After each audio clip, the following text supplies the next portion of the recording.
near the lovely Golden Gates. Hello, can you hear me? Yep. And hello, do you hear me now? Yes. Yes. Oh, thank you. Good day or good evening to you, sir. I don't know what time it is over there, across the pond, but how awesome is this? We didn't know until today that you could come and basically hold narration for Diablo 2. And for those who don't know you, who are you, sir? My name is David Brevik, and I'm the creator of Diablo and Diablo II. I was president of Blizzard North for about 10 years and lead programmer and one of the designers and etc. of Diablo and Diablo II. And it is such an honor to have you here to basically comment on the run of Diablo 2 we're gonna have right now. It's awesome. I'm a huge fan. I've played Diablo 2 for so much. I haven't played Druid. I always played Berserker. Basically, because spinny. I like that a lot. I'm a happy-go-lucky common player, so. For me, that worked well, but what we're going to see now, we're going to see any % with the Druid. Have you done that yourself? Did you play Diablo 2 a lot yourself? Yeah, I mean, I played a lot while I was developing the game, but it's difficult for me to play a game after I'm quote unquote done with it and I'm not able to play anymore because then I just want to make changes and I don't have the ability to make changes. So it just usually makes me upset playing it. Yeah. But I've watched a lot of speed runs and I know the community pretty well. But I'm not a big speedrunner myself. No, and also with us we have Phaqui, maybe. Is he here now? Do we have Yes. We have you there? That's right. Yeah. And did you know you were going to have this awesome narrator with us today? Did you know that? Well, I heard that something was in the works, but didn't get the final confirmation, you could say, until a couple of hours ago. So this is really cool. So how's your nervousness level right now? well, it was fine until I heard that Mr. Brevik was going to be joining us, but I think I'll be fine. Hope so. Yeah, and I'm going to basically log off and let you two have a bit of fun. So you can just start whenever you want to. I'm going to say something in Norwegian, and then I'm going to give the word to you. Fortsett å donere til dere som har muligheten til det. Se nå fantastiske David Brevik være kommentator på et Diablo 2 speedrun. Ha det gøy. Vi snakkes i morgen. And now you can go ahead and have fun. I'm out of here. All right. So we are going to be starting. We're going to be playing the Druid, of course. A class that was introduced in the Lord of Destruction expansion set to this game. We have so many beautiful classes, and well, Druid is not the fastest, but once I got into speedrunning this game about a year ago, I found him to be just the easiest. He's pretty overpowered, let's be honest, at least in the normal difficulty. So yeah, that's what everybody says, is that that Druid's most overpowered. Oh yeah. So well, unfortunately don't have a timer, but to be honest, I don't think I'm going to be breaking any of my records today anyway, so should be fine. So let's go in 3, 2, 1, go. And we are in here in the beautiful Act 1 grassy area. Gonna be dropping my shield just to prevent blocking. Save those frames, as they say. Absolutely. I think that is a key. I mean, whenever I see speed runs, the things that the players do oftentimes don't really, aren't really the way that the game was designed to be played, but it is definitely the way that that gets them the most speed, right? That's all about trying to get through the level as fast as possible. Nice find on the Den of Evil so quickly. Oh yeah, and if you're experienced with this run, you might be wondering why I'm even doing this. And well, I just decided that it's going to be a bit safer. It's a bit difficult getting to the cold plains, being barely level 2. And it should take about 3-4 minutes, so not the biggest time loss to do that anyway. And you get the extra skill, which is always handy. Yeah, I see people kind of go into the next area and then get the get the waypoint and then go back through to the to go through Den of Evil a little bit when they're a little bit higher level. Yeah, exactly. You don't want to be backtracking, and I think that's a general theme for speedruns. Want to go as fast as you can. So just reaching up on level 2 here, and I have to switch over to walking mode because my stamina bar is depleted. But we got level 2, so the stamina bar replenishes. And yeah, it's funny. People ask me about, what would be the number one thing I would change about the game today. What's like the number one thing that bugs you about the game? And for me, the number one answer right off the bat, it's the stamina bar. I just wish that wasn't even in the game. It doesn't really even make sense, and it really just punishes kind of the early player, and it doesn't really end up being a factor later in the game, and it's just a shame that it's in there at this point. Yeah, and especially now with how we have figured out how to spend our stat points. We really only spend them in vitality, which gives you extra stamina, and as well as leveling up gets you extra stamina as well. So right, definitely just a factor in the early game. And again, it's just a factor in the early game is just punishing the new player. It's not really at no time is the stamina bar fun, and it's not really all that compelling or interesting.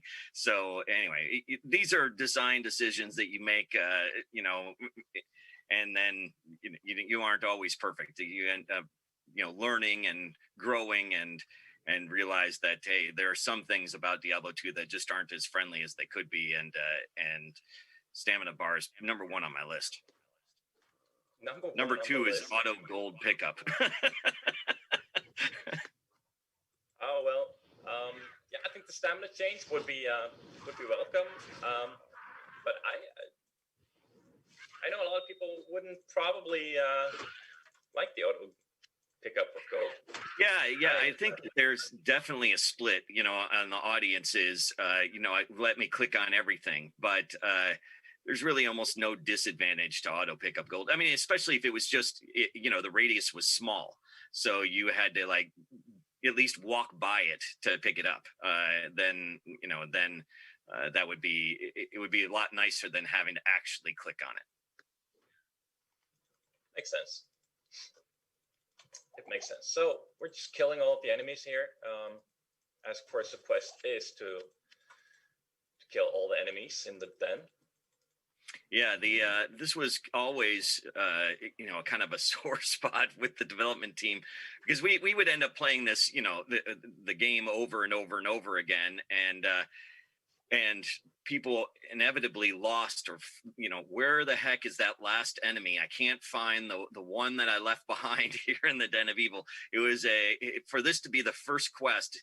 I don't know if that was the wisest decision to make this thing the very first quest, and I have to find every single monster in this place, and sometimes you'll spend 20 minutes trying to find that one last monster if you don't do it very thoroughly and sweep appropriately. Yeah, and that's a very common thing, and we can see now one monster left, and okay, fortunately didn't miss it. I thought that maybe, well, yeah, sometimes speed runs can be broken on that Den of Evil right off the bat. Yeah, for sure. So let's just sell a couple of things.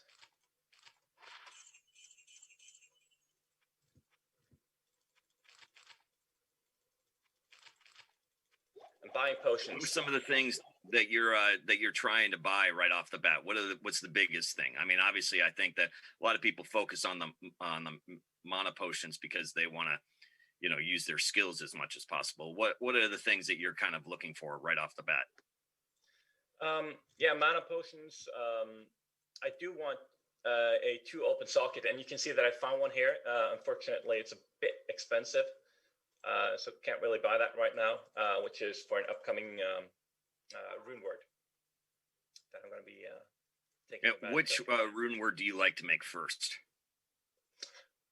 Well, for the speedrun, there are basically 2 rune words that we go for on the druids. We have the stealth armor, which is going to be Talon Eth runes. And then for the staff, we have, this is going to be the Blood Raven. So don't want to go there. And you can tell it's going to be the Blood Raven here because the exit is in the corner, sort of not in the center of the edge there. So we're going to be going for also Leaf, the Leaf staff, which is going to be Tyr and what's the name? Ral rune, of course. Yeah. For the staff, which is going to give 3 fire skills, which is just amazing. And do you focus on running the tower to get those? Oh yeah. So there's a lot of tower runs, and well, I did a bit of a practice run yesterday, and I got all 4 runes in 2 tower runs, which is wow, amazing. That was lucky. It's yeah, that doesn't happen very often, so I'm a bit scared that I used kind of spent my luck. But we'll see. And yeah, sometimes you do this and I don't know, 20 times and you don't even get them, so we'll just see.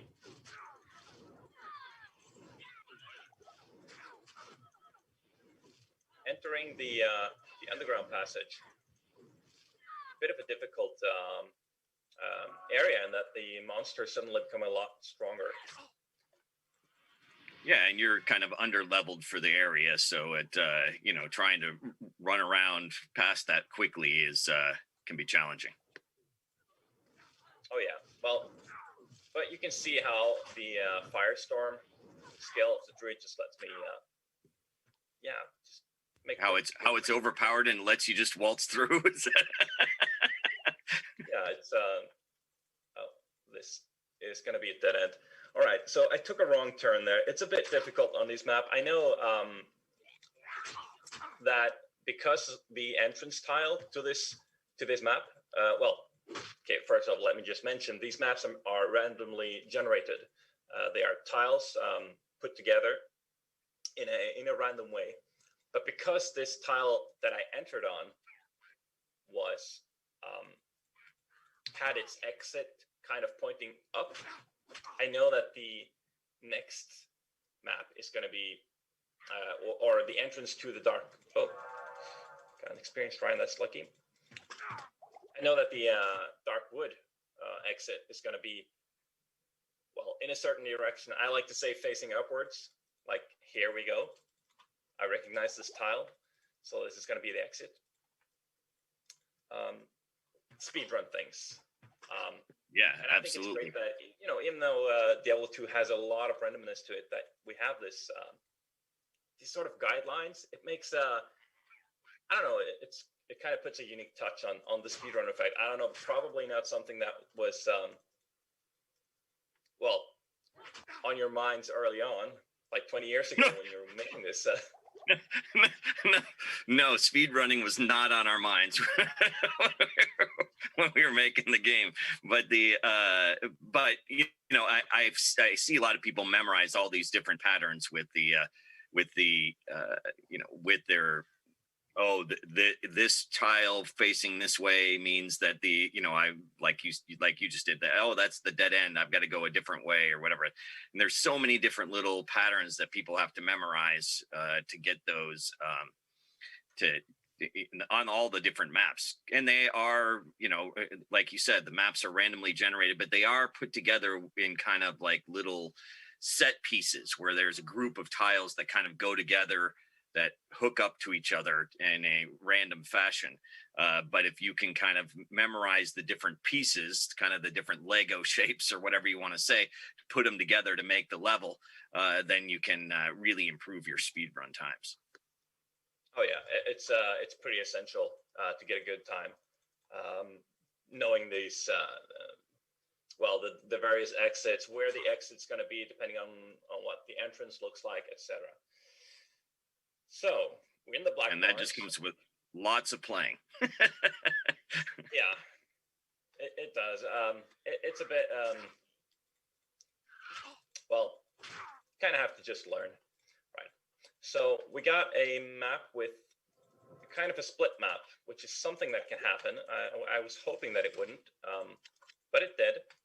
Where we have this river in the Black Marsh, and we got the waypoint on one side, and hopefully the tower will be close by, so we don't have to run too far. For every tower in. All right, so here we go. So it's not too bad. And I'm going to put set down a town portal there, come back to that once I get the next waypoint. Didn't have to do this right now. I could have waited, done it later, but I think it's just good to have, plus that I really do want to stack up on some health potions. Didn't have anyone left, so I had to be a little bit careful running around. And got another shrine, experience shrine. Obviously, going to get me quite a bit of boost to my experience gain. 50%. And, that helps a lot. They are quite rare as well. I don't know the exact chance. Maybe you can help me out for a shrine to be an experience shrine versus any other. Yeah, they were all equally weighted, as far as I remember. Looking back, this was 20 plus years ago that I coded that. So, but as far as I remember, they were all equally weighted. So that, and I don't remember how many different total shrines there are, but let's say that there are 8 or something like that. So it's equal weight between all of them. Right. So 1 in 8. Well, I don't know if that's the exact numbers, but in any case, pretty good pickup to get there. Yeah, absolutely. And you found a couple of them already, so it's been you've had a good experience shrine finding ability so far. It's been a good run in that regard. All right, so we're in the tower now, and I am only level 5. Now, speaking of the tiles, just want to point out that this is a tile where on the map, you're in this kind of L-shaped corner here. Always spawns an elite group of monsters right here, which gives great experience. And with my experience shrine there, you can see that I got almost a level, which is going to help me pretty massively, because the upcoming boss in this area, the Countess herself, is going to be quite difficult to take with this skill. There are different types of unique or champion monsters that can spawn, and I know that some people prefer one type of monster over another. I know that people don't really want archers to spawn there, but I know that they can. Is there anything that you prefer? Yeah, archers could definitely be a bit scary. And I don't know if you noticed earlier, I skipped a pack of archers just because they can be scary. They do a lot of damage, and they do a lot of damage, and it's not worth the risk. Yeah, exactly. So what I got were the ghosts, and Here you can see some goatmen, really great. Good experience. Quite easy to kill without getting into too much trouble. So we hit level 6 and we got this beautiful next skill here. Yeah, that's a great one. Beautiful looking, and yeah, I just love it. I saw that in the upcoming Diablo 4. They brought back the druid. They brought back a similar looking skill, which I thought just looked really awesome. And for the speedrun, it does a bit of physical damage, which is going to help a lot on this boss. The coding of that skill is actually done by my wife. On the she was part of the Diablo 2 team as well, and she's a programmer, and she coded that skill. Wow, that's some nice trivia. Never really heard that before. Yeah, I'm full of little weirdo tidbits. That's one of them. It's good. All right, so coming up on the Caddis. Got a quick kill. Did not get any runes that I needed. That's fine. We got a lot of opportunities. Run it again. Yeah, we're gonna be in this. Right, you're gonna be running the tower for a little while. Yeah,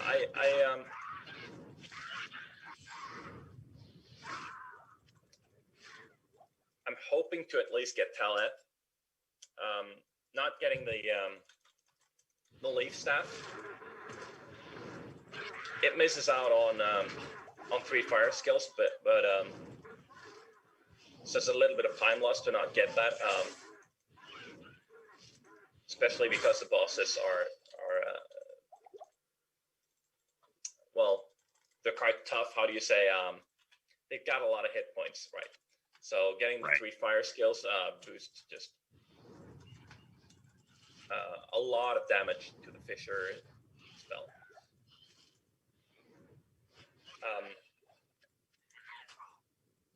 But apart from the bosses, everything dies so quickly anyway that you don't really need it that much for just random groups of monsters. But I'm hoping to at least get the Taleth armor, the stealth armor, because it increases a move speed. Right. So massively. So, all right, I'm gonna skip that pack. Champion group. They only give 3 times the experience, as opposed to these minion groups, which gives 5 times the experience of a normal monster. Or so I've heard. I think that's right. I remember it was a multiplier, but I don't remember exactly what it was, but that sounds correct.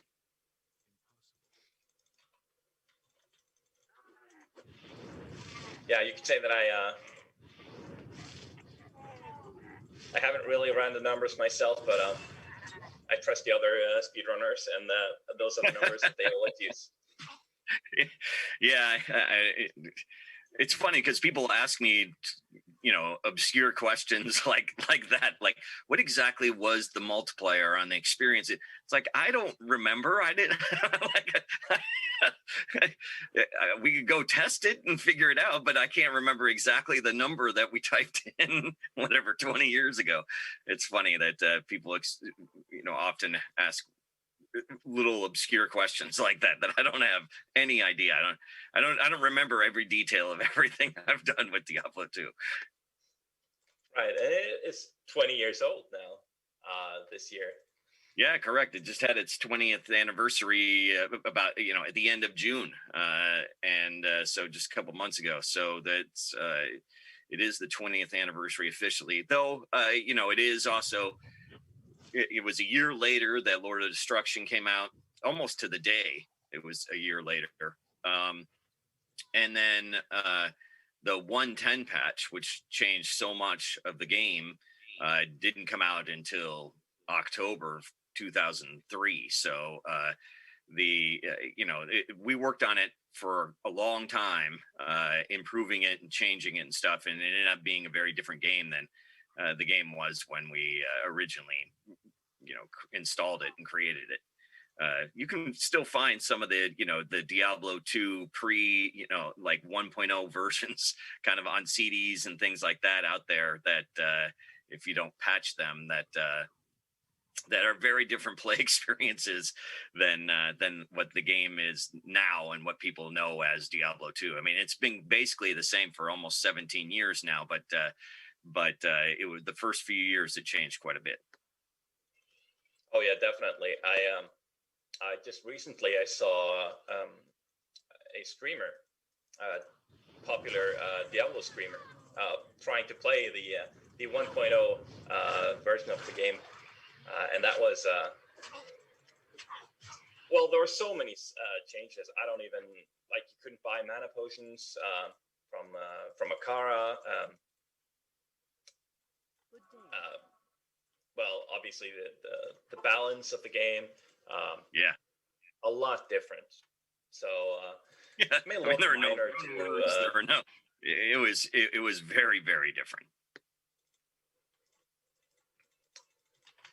And of course, none of the synergies on the skills, which right. was something that I mean, playing this that game. Yeah, that was added in the 110 patch. So yeah, no synergies. Yeah. And in fact, no mana potions either. Mana potions weren't sold at the vendors until the 110 patch as well. Until the 110 patch. Yeah, you couldn't buy mana potions at the vendor. You had to find them until the 110 patch, and then you could buy them at the vendor. Yeah, and things like that just make well, I would say that the melee classes makes them kind of more relevant because you couldn't just refill the mana instantly all the time. Right. And it gives a very different feeling to the game when you can't just spam your spells all the time. Right. Absolutely. So it's it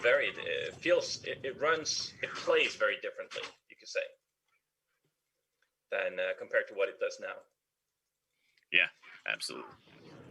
And that was, I think, originally one of the things was that we wanted to create a balance between melee and ranged or spellcasting characters. We wanted to make sure that the disadvantage was that for the spellcasting ranged style characters is that you couldn't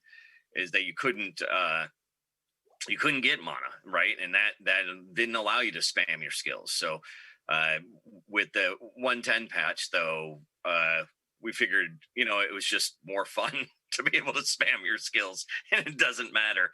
This is about fun, so let's not try and perfectly balance the difference between melee and range, and instead just have some fun. Yeah, I can imagine that. Well, balance in any game is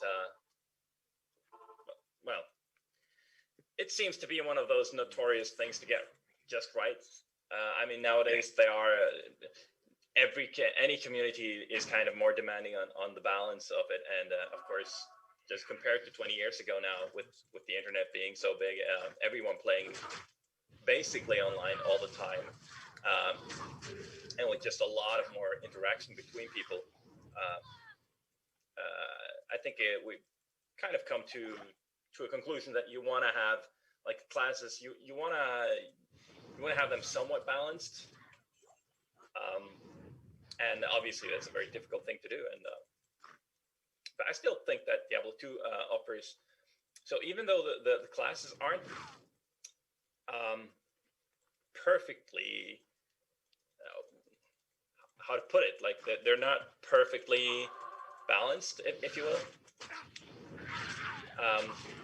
I still feel that it is really great that one of the.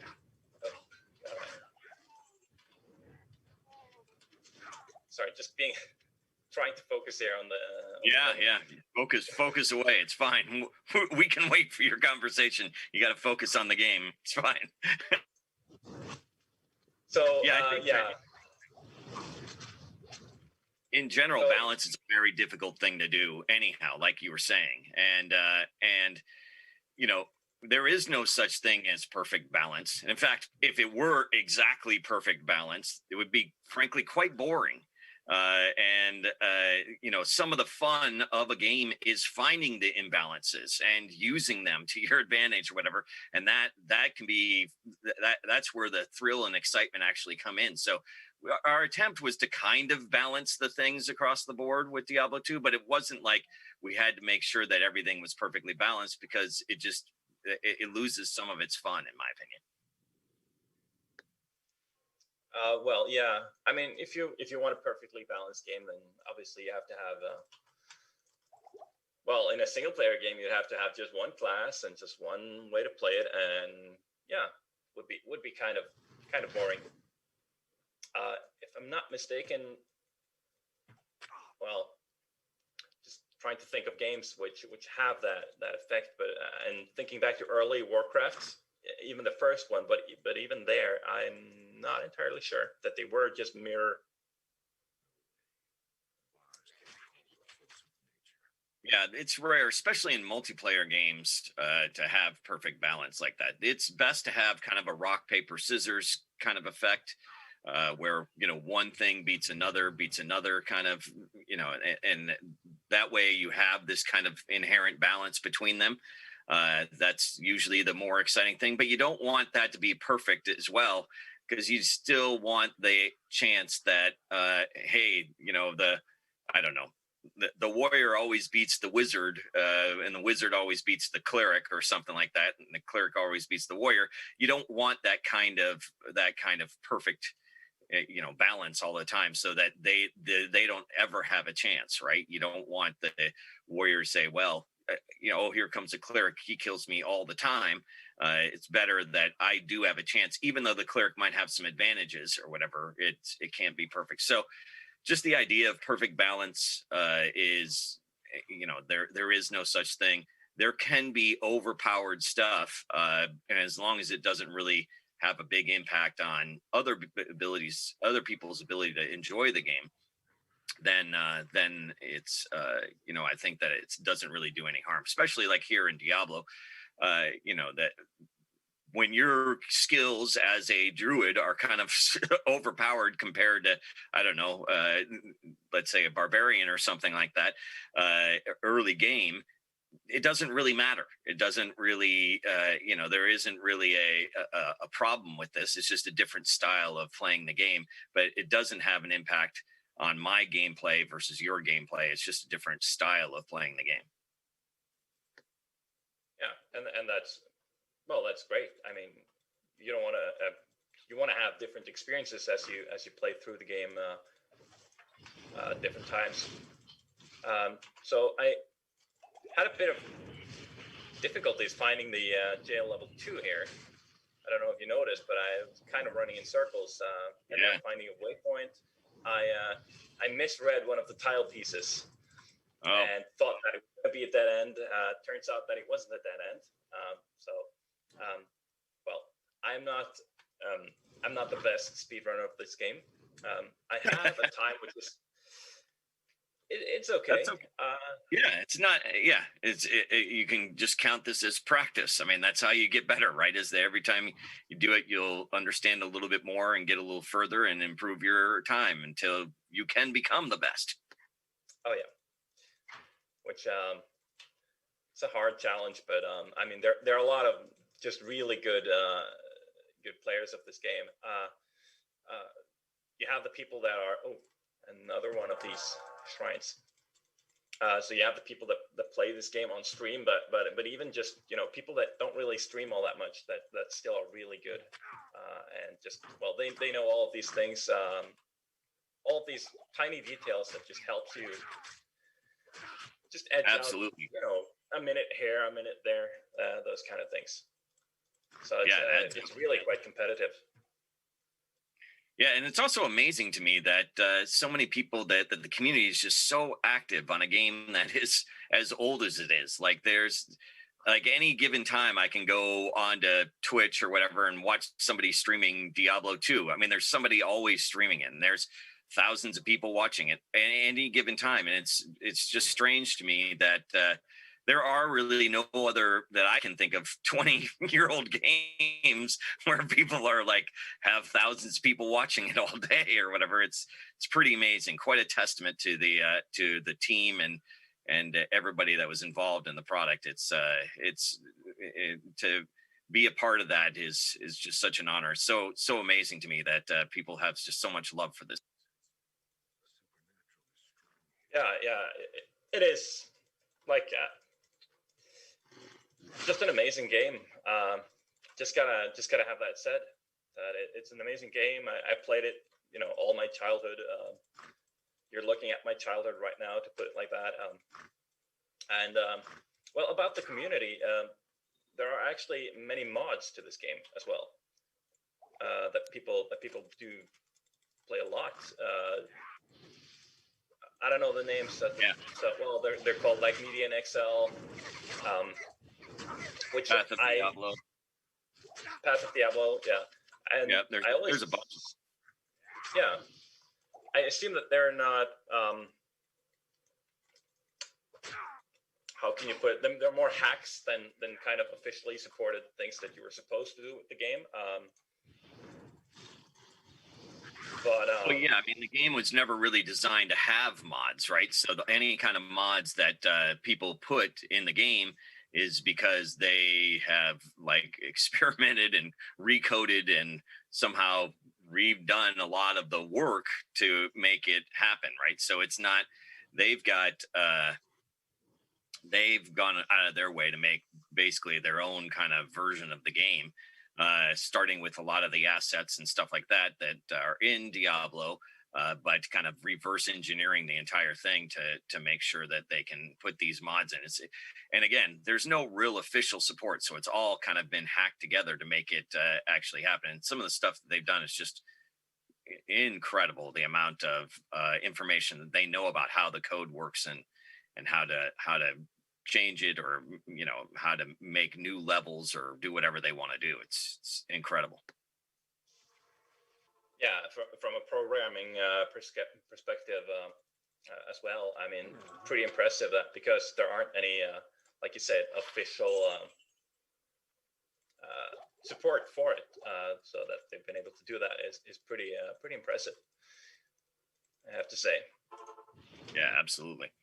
They've done everything. I mean, they've added anything from minor things to infinite stash, or more new characters and new skills and new areas, new music, and like almost anything you can think of, they've added, which is just incredible. And again, it speaks really to the passion of the community, and how they love this game, and just being able to do things like that to make their own mods and stuff is just it's a love letter to Diablo 2, which is just so amazing. It's not just this game too, it's not just the mods out there. A lot of people that have made professional games that are such as Path of Exile or something like that, they were inspired by Diablo 2. And I think that this just had a kind of a big impact on a lot of people and a lot of their gameplay, a lot of their gaming life, as well as professionally and everything. It's pretty amazing. I get people that talk to me and say, hey, Diablo 2 is what made me want to become a game designer or a programmer or all sorts of stuff. I get all sorts of things that, this really inspired me to do my own game and whatever I wanted to do. And it's just really nice to hear those stories about how much this game has an impact on the community at large. Yeah, it is. Well, I think it is the childhood memories of a lot of people. Obviously, it was a very popular game when it came out. People just remembering fondly Diablo 1 and waiting. I don't know if the hype was nowadays we hype up everything so much. I don't know if the hype was all that, but it definitely delivered as a sequel, and just Yeah, I think in that every way. there was definitely a lot of hype for the game. That's for sure. And I don't know whether or not it really kind of lived up to the expectations initially. Like, I think that people, they liked the game, but some people are still don't think that Diablo 2 is as good as Diablo 1. A lot of people felt like the atmosphere of Diablo 2 wasn't quite as dark and grim as Diablo 1. And people wanted a little bit darker atmosphere. I think that that's largely because we do things like we go to other places. Like the Diablo 1 is basically in a dark dungeon the entire time, and so when we go outdoors or we go to the desert or things like that, like it doesn't feel the same as being in a dark dungeon, and so I think that that is definitely some of it, but it isn't quite as dark as the first game, that's for sure. And then there was a lot of people around the time that that Diablo 2 came out, was kind of the advent of the of 3D cards. And so a lot of games were going 3D, and people were upset. It kind of like there was a little bit of backlash about how our graphics were just so dated, because they weren't 3D. And at the time, I was like, I think that we kind of regretted not going 3D, because that all games were kind of going 3D at the time. But looking back now, 20 years later, I'm really glad that we didn't go 3D, because I think that the game holds up much better than a lot of those early 3D games. I think that if you see some of the early 3D games, and the characters are made of 50 polygons, they just look so bad compared to the things that you see now, that the graphics in this, because it's sprite based, just hold up so much better. And the game looks great now, still today.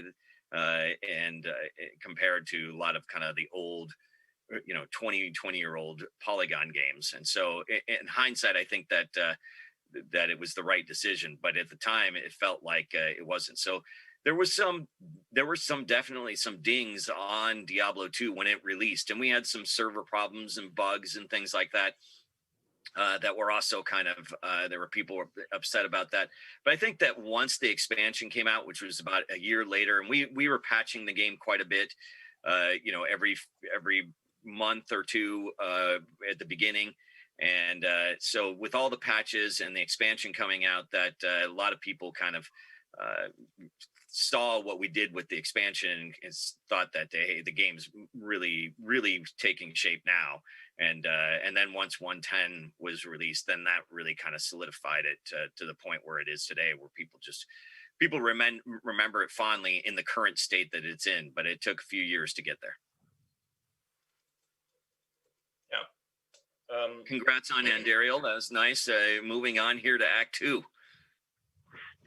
Yeah, I made quick work of art, even though I'm kind of not.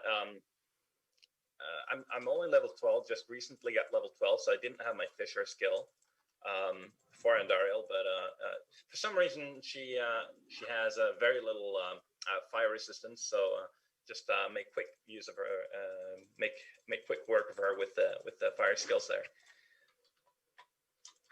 So we're on to Act 2, and yeah, like you said, we're a lot outdoors in this game, which you can't have it be like nighttime all the time. So a bit more brighter, and especially with this brown yellow color. It is a desert, so what do you expect? Yeah, absolutely. Also, just to comment on the run, I got the runes, all the 4 runes that I was hoping to get. So that's awesome. Looking pretty good, actually. Yeah, it is going pretty well. You didn't have to run the tower that many times. That was pretty good. Yeah, quite lucky there. Also, just a couple of early levels on in Act 2 here. Also pretty good. So what's your big goal right now? What are you trying to find? What's next for you here? Yeah, so I just found the holes dead in the dry hills, where we're going to be looking for the Horadric Cube, which is also just a really neat concept, and the way you craft things with that cube, really good. So we're going to go get that. I did put a town portal scroll there, so we are kind of. I mean, I could have entered immediately, but I would have to backtrack once I was done. So setting this town portal there and just hoping to find the waypoint later, which is what I'm doing right now, is a bit of a gamble. But you know, it's a speed run, so gotta go fast. It's a gamble you're willing to take at this point. Oh, yeah. So yeah, the idea for the Horadric Cube came from actually doing some crafting stuff in other games. Specifically, I think maybe EverQuest was probably.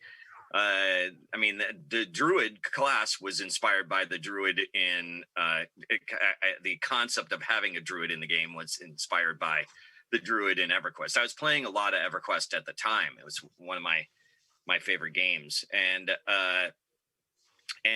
so when we were, there were a lot of games with crafting and things like that, and we wanted to put crafting into Diablo 2. We wanted to make it kind of a deeper experience, and that's where the idea for the Horadric Cube came from. It was from crafting in other RPGs and other games that we had been playing a lot of. I think that maybe it might have come from Ultima Online as well. That might have been some of the inspiration as well. That was also a game that we played a lot of during this time, during development. And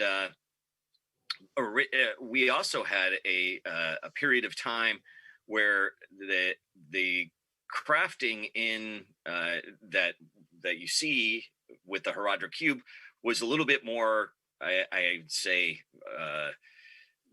gritty. At one point, one of the things I liked about EverQuest was that when you were playing and you know, one of the jokes for Diablo 2 was that, hey, I'm killing a bat and a plate mail falls out or whatever. Like, where was the bat hiding that? You know, what the heck is going on here? So one of the things that I liked about EverQuest is that when you killed some of these monsters, that different pieces would drop. That like if you killed a bat, you could get a bat wing, or you killed a crocodile, you could get a tooth or something like that. Like, you could get different kind of like bits and pieces that were part of the monster. You could get a claw or things like that. And so we decided, hey, we're gonna do the same kind of thing with Diablo. Let's put in all these kind of body parts. And so we ended up putting in all these body parts when you killed the monsters, you could get like hearts or intestines or eyeballs and like all these, you know, claws and like all sorts of stuff. You could get all these different little body parts when you're killing, and then use those body parts as crafting materials in the Horadric Cube. And so, but after they were in the game for a little while, some of the people down south played the game. We sent them a build or whatever, and they played it a little bit, and they said, well, the only feedback that we have is that, you know, all these body parts, it's kind of gross, you know, that like I open up my inventory and it's filled with like eyeballs and hearts. It's just like oozing with blood and guts, and it's kind of gross. It's a little bit of overload that, you know, it almost becomes comical because my whole inventory is filled with eyeballs and guts. And oh yeah, no, that makes sense. And so there was a big controversy in the office about, hey, should we even have body parts in the game? And after a long discussion, we decided to remove them, though there were a lot of people in the office that were upset that we were removing the body parts. And there was a little bit of a protest in the company, and people would sign they had these little signs, these paper signs that they put on their doors and outside their offices and stuff that bring back the body parts. We want the body parts back in the game. And though they never came to fruition, the signs stood up for years that people wanted those body parts back in the game. But it was the right decision. It was just like, it was too gross. There were just too many weird little, it was like I'd open my inventory. It was like opening the guts of a monster or something. There was all sorts of blood all over the inventory. Yeah, well, it sounds like a good idea, and I mean, just the yeah, I mean, it sounds logical. You say you drop you make new items from the body parts of the enemies that you've slain previously. It sounds like a really cool idea, and well, hearing about it now, I got to say I'm a little bit, well, I would probably... You're on the side of bring back the body parts? Is that what you're saying? I think I probably would be, yeah. Yeah, I think that it was a tough decision, that's for sure. But I think that in the end, it was the right decision, just because, is like I said, when you open it up, the game became so, it kind of ruined the aesthetic a little bit. Like, who's this person, this hero that's walking around with just like this gory inventory? It was kind of over the top, right? And if you have too much blood and guts, it ends up being kind of it makes it almost silly because it's and it doesn't make the game quote unquote as serious or really meaningful when so much of it is kind of congrats on getting the cube there. It was awesome. Yeah, I had a bit of trouble in the level 2. I went left, but just sometimes like you're supposed to go left in that map. Just sometimes it doesn't pan out. So yeah. So now that the cube's been found, what's next? What are you trying to do? So there are 3 basic elements that you have to you have to build this staff, Horadric's staff in Act 2, and you need the cube. You need kind of the lower part of the staff, which is what I'm going to be finding here in the Claw Viper Temple, and you also need well, it's an amulet. I don't know if it's supposed to be the top piece of the staff. Yeah, this was inspired obviously by Raiders of the Lost Ark. Where's the they had the gem thing that went on top of the staff, or the head of the staff or whatever was like an amulet that went on top of the stick that shone through the in Raiders. They have that the light comes in through the pyramid or whatever and goes through the gem and like points to where the treasure is buried on the floor. It's a classic scene in that movie, and this was heavily inspired by that. Yeah, which and the whole desert tomb raiding kind of feeling. It all comes together. It's pretty obvious once you know that where it was inspired from. You can see all the little kind of connections with it for sure.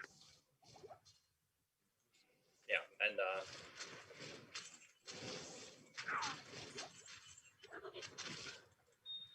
we're going to be seeing in Act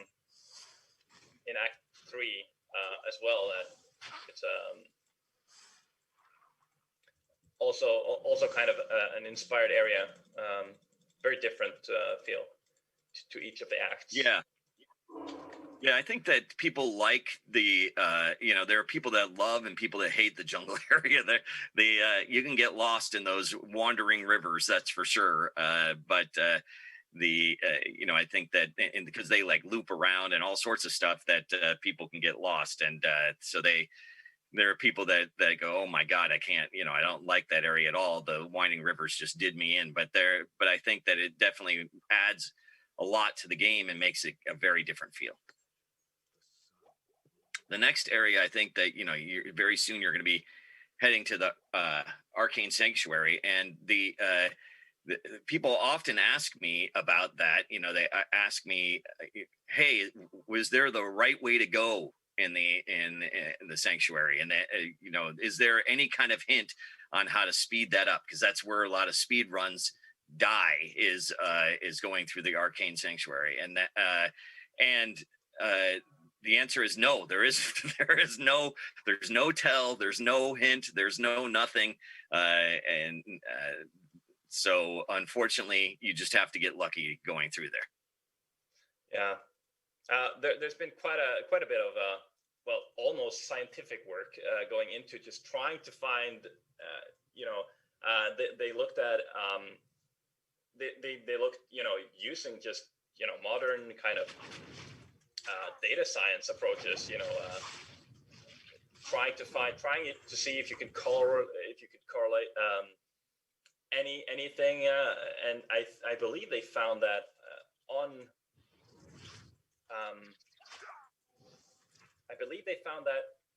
it used to be, well, what was it? No, the way that you turn in the last level of the tower, like if it's facing left or up, there are two different directions. So depending on that, on which direction that hits, if you get one or the other, it turns out that the random number generator, I guess you could say, is it kind of gives you like a small indication, like nothing statistically significant apparently, but let's see, I have my skill set up wrong, that's why I wasn't, but still there could be something. I mean, we're talking very like mathy, just statistical, even though it's a long shot and nothing solid has been found. Yeah, absolutely. I think that maybe if you were to reverse engineer the random number generator, then you could maybe figure something out based on, like you said, on the level generation, the way they had gone in the past. You might be able to predict the future. But even then, there's not going to be really a visual thing where it's like, oh, this is, if you went this way, then there's 100% chance of this being that it's to the, it's down left or to the upper right or whatever, that there isn't one set way to do it that I know of. I know that they've searched long and hard for it. Yeah. Well, there could be, like I said, you get some indications that if you have this map in Act 1, then maybe there's like a little bit higher chance, statistically speaking, things like that. And right. Well, it's a bit of a run killer, Arcane Sanctuary. It really is, but it's part of the game, and just everything is random in this game, more or less. Yeah, it does take a really great, some luck is obviously very important to the speed runs in this game because of the randomness. How long will it take you to get the runes that you want out of the tower? How long will it, how long will you be searching the Arcane Sanctuary? They're just big, there are big variances in your speed run time based on just those two things alone. Yeah, exactly. Faster hit recovery. I do want that belt just while I'm searching for it.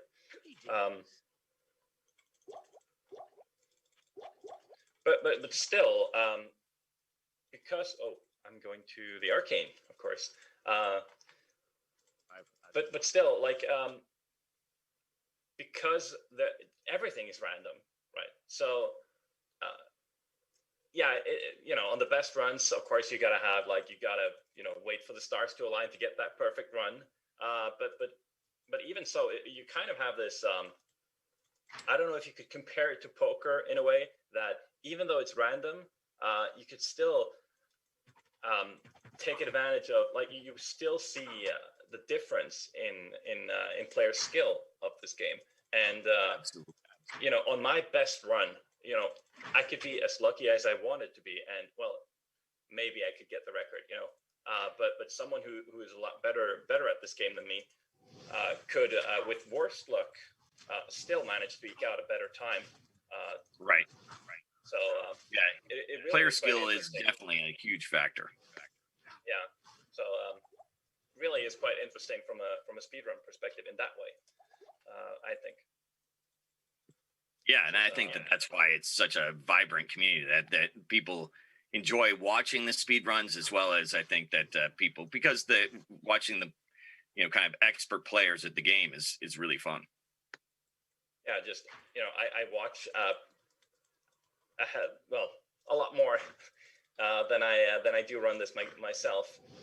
It's incredible to see these players, and well, of course, now with the other classes, especially with the sorceress, there have been some things that have been found, and here we are, the Arcane Sanctuary. Good luck. Thank you. I'm going to be skipping the stairs. I'm going to try a different path. The stairs is kind of difficult to get the spells to hit on the stairs, and this area is kind of tight, so difficult enough to get the spells to hit from with the druid. Yeah. This is one of the only places in the game where I find that the druid is not. It isn't that great, just because you have these stairs, these sort of angles on the map. I don't know if you could say that the floor kind of angles downwards in a way. Like it's obviously gonna have to bail out there. That was not intended. Didn't want to lose. Well, you got yourself surrounded there. You had to get out. Yeah, none of my skills were really hitting, so which is what I said, that it can be a bit problematic. But we're gonna hope for a first way, as we call it.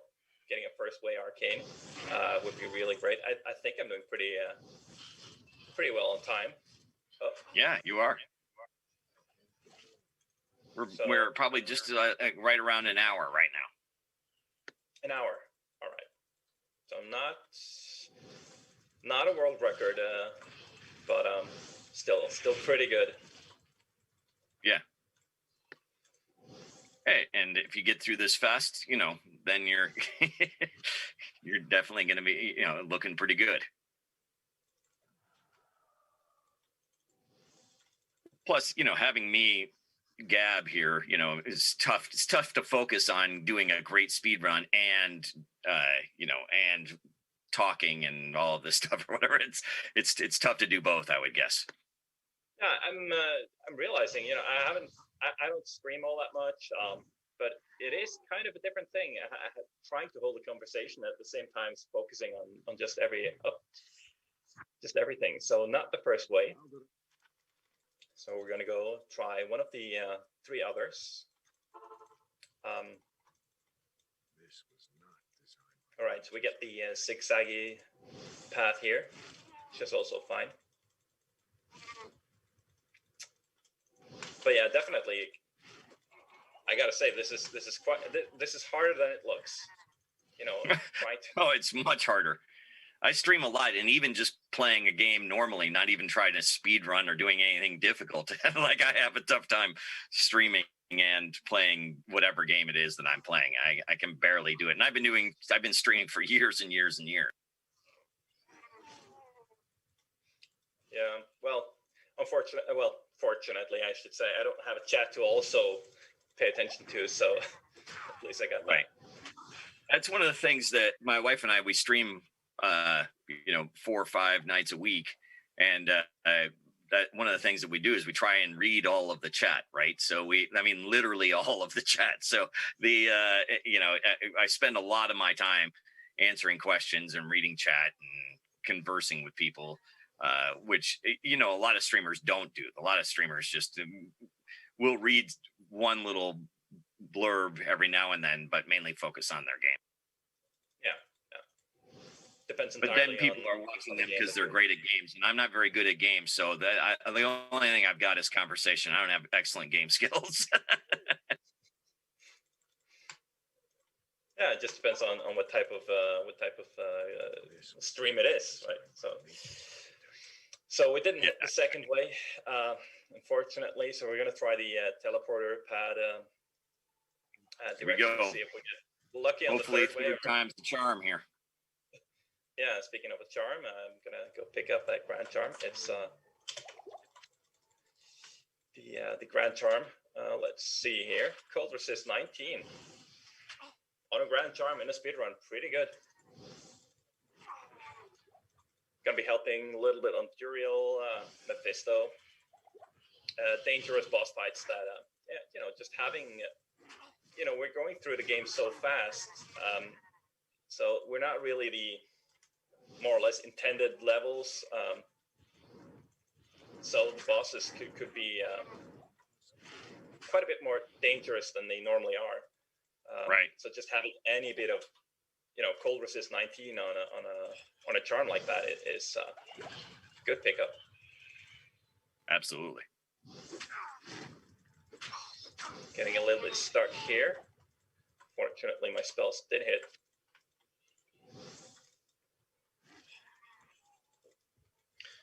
And coming up on the third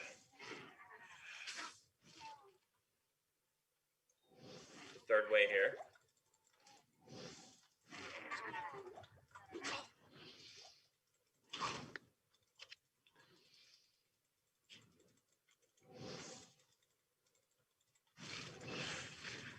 And being a little bit blocked. That's okay. Oh, then I gotta remember. Oh, let's see. Oh, that was incorrect. I can never like remember which of the teleport paths I have to take. It's a small thing, so I haven't bothered, like, you know, really memorizing it. And we have a fourth way. And we have a fourth way up the stairs. So losing a bit of time here in the arcane. That's okay. We're doing quite well from Act 1 still. So.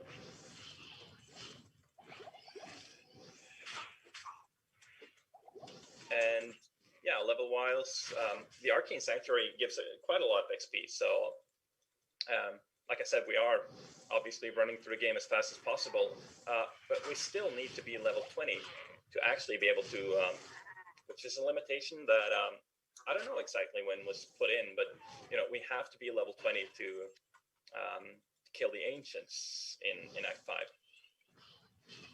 kill the Barbarians. Right. So still need that experience, and getting a lot of it in Act 3 is still fine. Act 4 and out, you're already in a normal speedrun pace. You're already so want to say under level that you're not getting the experience. You're not getting the full experience that you otherwise would be getting. So right. A little bit of extra experience is definitely good.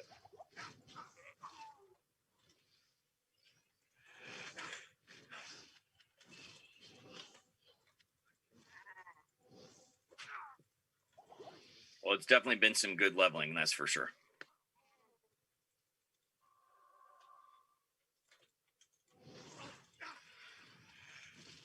And coming up here towards the finish, this one, yeah. So I'm going to just set a tone portal here. The Summoner, he deals this massive, you know, damage spells that. Yep. And if I'm blocked suddenly going up the small stairs here, could be death. So. Yep. Nicely done.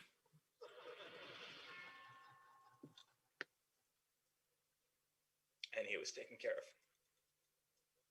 All right, I am actually out of town portals, which is good that I noticed now. That that's a problem. Quite devastating. So I'm going to go back for some more before I head into the tomb.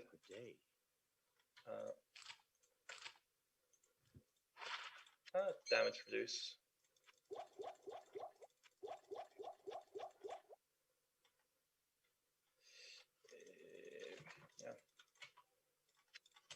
Gonna go ahead and put this extra rune that I've had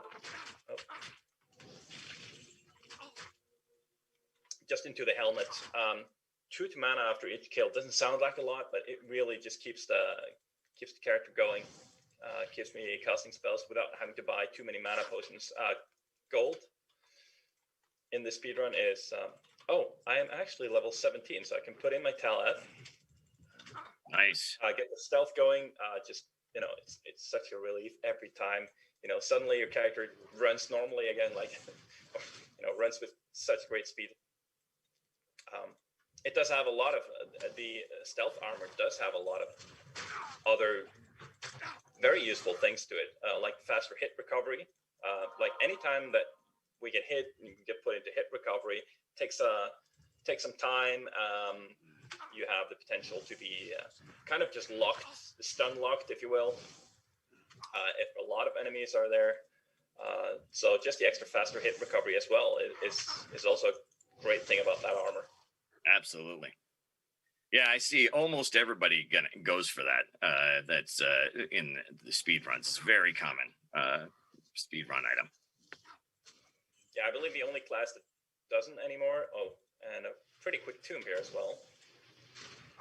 Very quick, very nice. I think the only class that doesn't is the sorceress, because they used to so optimize now, and turns out that she doesn't really need. All right, now before the fight here with Juriel, we're gonna stack up on some. Gotta make sure that we have enough stamina, because we can't buy that in the next act. And we're also gonna drink these thawing potions, which they give me a lot of cold resist for 30 seconds for each pop, and they add up. Which is just, that's a small part of the game that I didn't really, playing this as a kid, and all these hours on Battle.net, just, trying to get, level 99, which was unheard of. Just one of those things that I never really knew was there, that you get extra cold resist for 30 seconds for each thawing potion you drink. Yeah, it's not really obvious. We didn't have kind of like a buff display or anything like that going, so some things like that are kind of hidden. And making quick work. Very nice. Nothing really valuable happening there, but that was Act 2.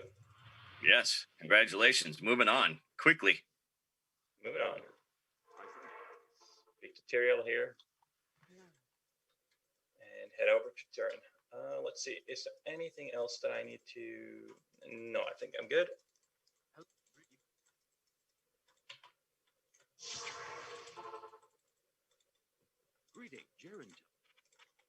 And time for the jungle.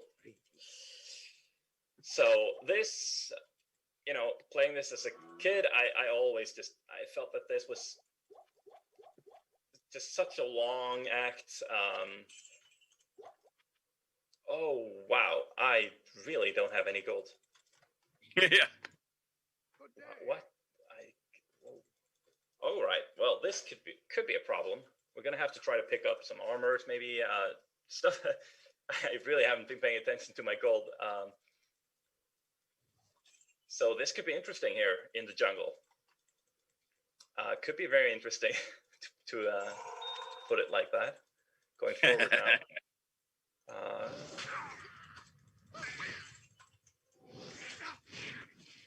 There are just so many things that you have to, gold, late game is not really something that you're concerned about, but in these speedruns, definitely, gotta have enough gold to buy the potions. So absolutely, yeah, critical mistake there, but not paying more attention to that. But like you said, it's difficult to perfectly focus on everything. Well, yeah, just having these conversations.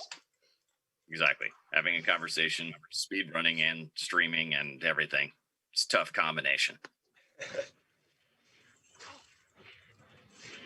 So gonna be paying extra attention to the drops now, as well as looking for the places to go. Now, this jungle right here, something that I never really, not worth it. Something that I never really knew growing up was the way that it was built, like that it's just 2x6 tiles with all these different rules to how it's generated.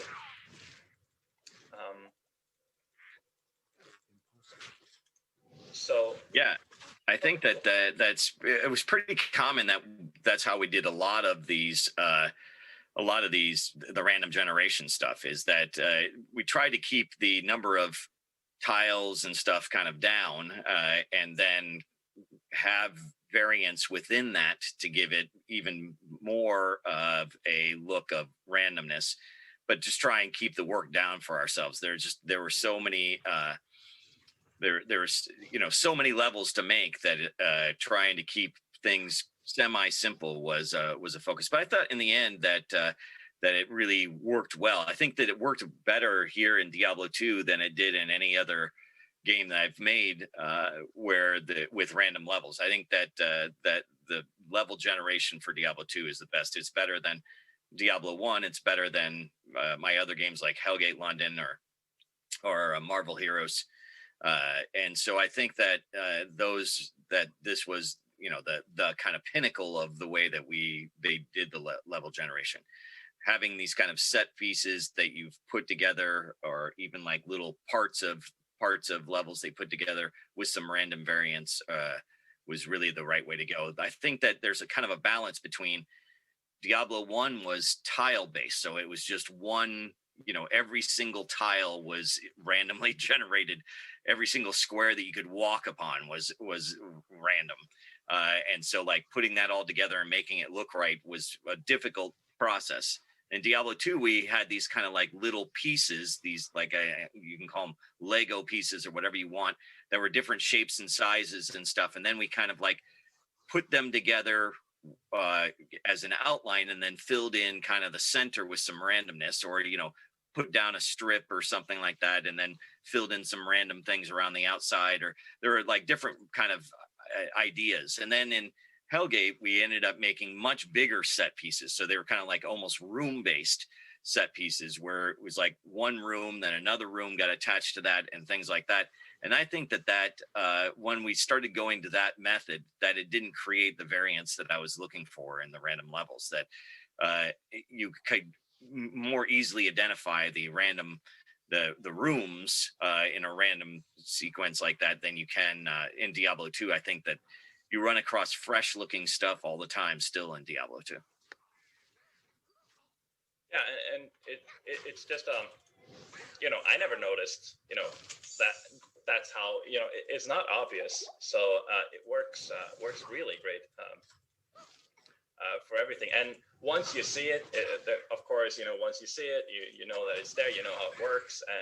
But it's just something that at this point, it's like it's a skill set for the speedrunners to have. And part of what makes this a good speedrun, just being able to read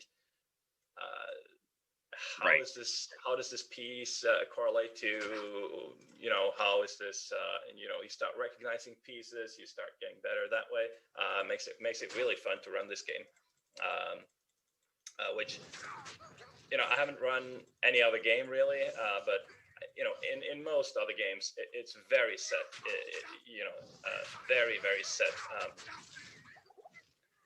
things that you're doing. Levels, so, yeah, just a variance to it, and just not even the fact that it's random, but at the same time there's some skill to reading the randomness, if you will. Just makes it really fun as a speedrun. Yeah, it makes it very interesting, and you need to have like this pretty amazing knowledge of all the different ways that the game is laid out in order to become very proficient at becoming a speedrunner for Diablo 2, which makes it it's a high barrier to entry, that's for sure, but at the same time I think it makes for really interesting speedruns. Yeah, definitely. And well, I've been kind of lucky here. Found the spider cavern pretty quickly. But now having just a little bit of problems in the Flare jungle. Also, well, we had to run through the Great Marsh. Sometimes there's the skip where The Flare dungeon kind of comes directly after. Oh, I'm gonna pick up this mask as well. A class-specific item. Didn't really have anything useful for me that time. All right, so I didn't miss out on. I was worried that I was missing out on a potential like side area. In Act 3, there are these similar to Act 2. Really, there are pieces that you have to gather to gain access to the final part of the act. So we're just running around this jungle now, looking for the spider cabin and the flare dungeon.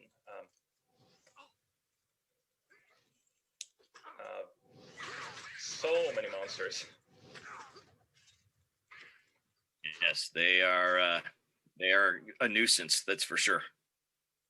Oh, but you're getting. I think you're getting some decent levels here, though, too. I'm level 18, which is quite good. So doing fine on experience. This is also not really the place that I want to go. So starting to get a little bit worried. Have I missed anything in the flare? It doesn't seem like I have. Well, maybe that could be. Oh, reading these maps is, yeah. Out of all of the different map reading skills that you have to have, I think Act 3 and this jungle is one of the toughest. Yeah. In this game. It's easy to get lost along the winding banks of the river, that's for sure.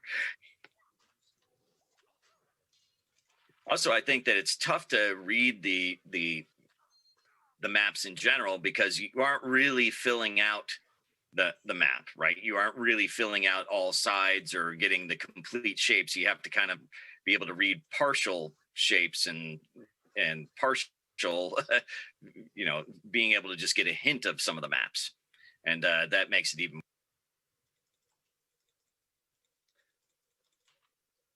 Yeah, like you have to just, you start recognizing this piece is most probably this, or this part of the map that you can see that you have discovered is most probably this tile.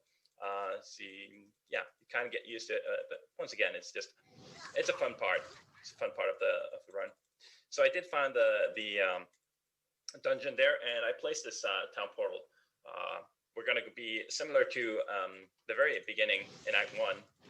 We're going to be moving forward a bit and then coming back to it. Yeah, getting the waypoint a little ways ahead. Yeah. All right.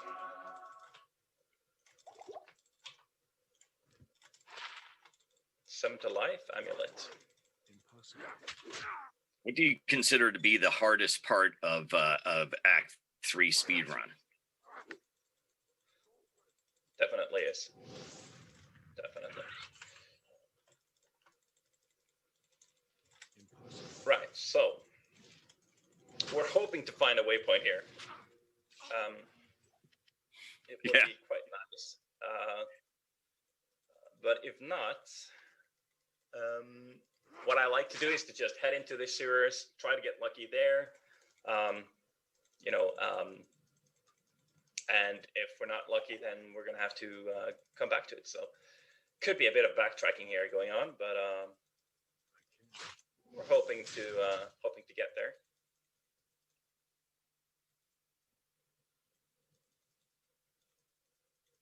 Sewer is kind of a dark area, and they have these enemies that drain you for stamina. So one little detail about the run is that you really want to spend the last time before when doing the final shopping round for Duriel, you want to stack up on stamina potions because the guy in Act 3 doesn't sell those. Right. So and it's vital with the stamina drain.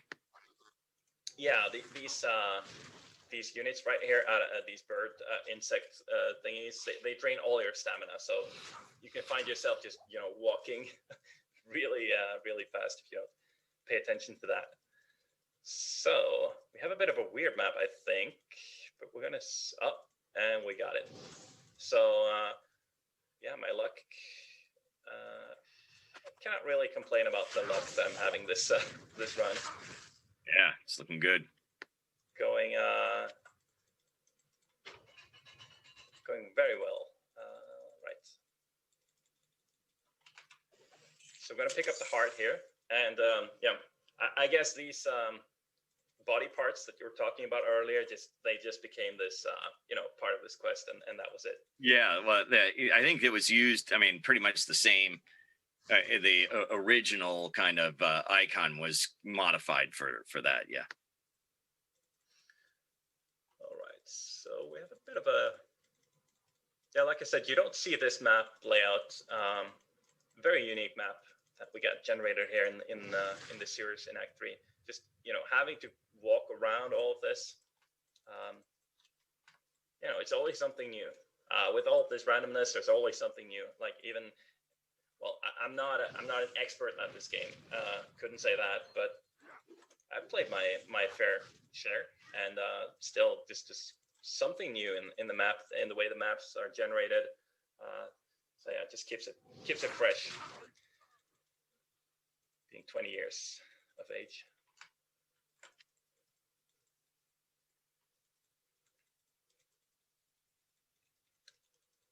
Right, so we didn't hit a waypoint, but we are going to take this waypoint, which is fixed, so we know where to go.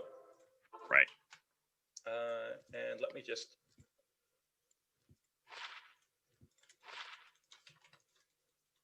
Trying to get some money. Yeah, we have to have some money. Tal Eth, I'm done with. Ral, that must mean I'm level 19. Haven't been really paying attention to that. So yeah, we got level 19, and we now have the leaf staff, which well, it's not really it isn't really that easy to see here because the enemies die so quickly anyway. But I am failing on my route here.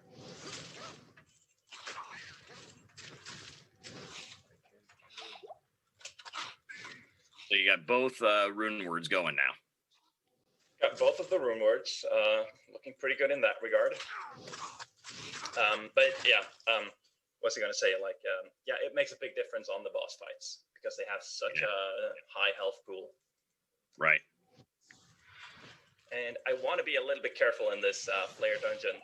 This could, a lot of, these tiny dolls that just explode, deal so much damage. So you want to be a bit careful about not standing, close to them once they all die at the same time, and suddenly you find yourself dead and you have to walk a long way. But we were okay. So, flare dungeon level 3 is this massive kind of labyrinth, which, as far as I can tell, there are a number of different, just fixed pieces to it. There are a number of just fixed maps, but yeah, I haven't really bothered, for speedrunning purposes, to memorize all the different layouts that I can get here. So we're gonna have to find it. But it seems to be, there is a kind of trend, I would say, that you want to hit the outskirts and then you want to go back in. And right. So we're able to find it pretty quickly. Well, it was quick, so. Yeah, well, it wasn't too bad. Right.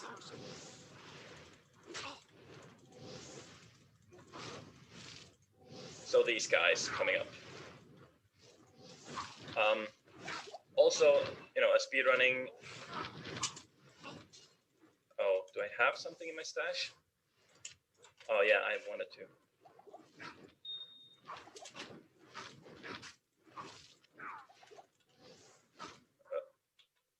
Let's see here. And I want to get this, and I want to get this.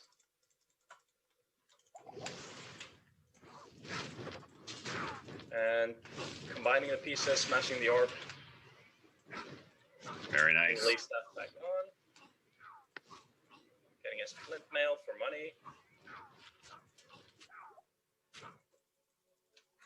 A little bit tense. But yeah, trying to pick up everything for gold that, I'm kind of strapped for gold. It slows you down a bit, but it's, it's essential to have some, so. Yeah, don't want to be running out. Right, quick level 2 also. Really looking quite good. Yeah, that was fast. And just keep going into vitality. The attribute points are, well, on the earlier patches when you didn't have the ability to buy mana potions, taking energy, for example, right, it's a lot more viable. But as the game turned,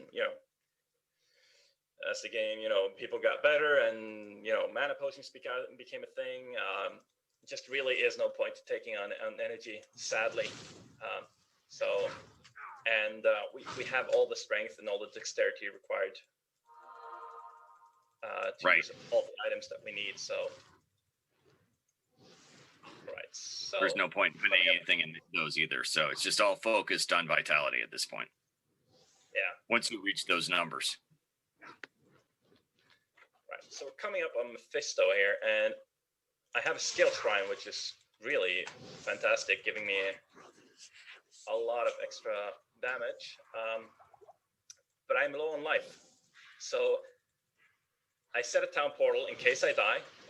It's just, his spells, they do so much damage, and getting hit by any of them could be death. So got to be very careful here. Try just to dodge everything,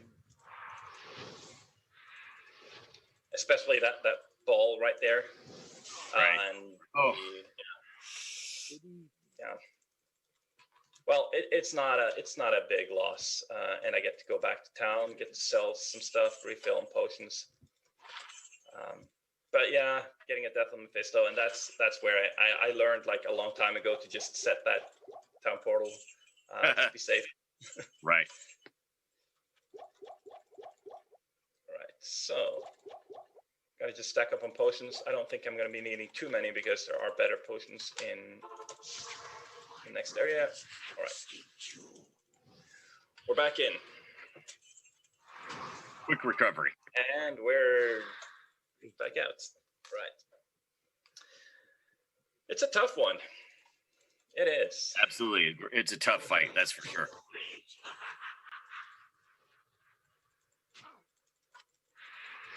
Especially when you're under leveled. Yep. I mean, you aren't under leveled for a speed run, but you're under leveled for what we expected people to be at this point. Yeah, definitely.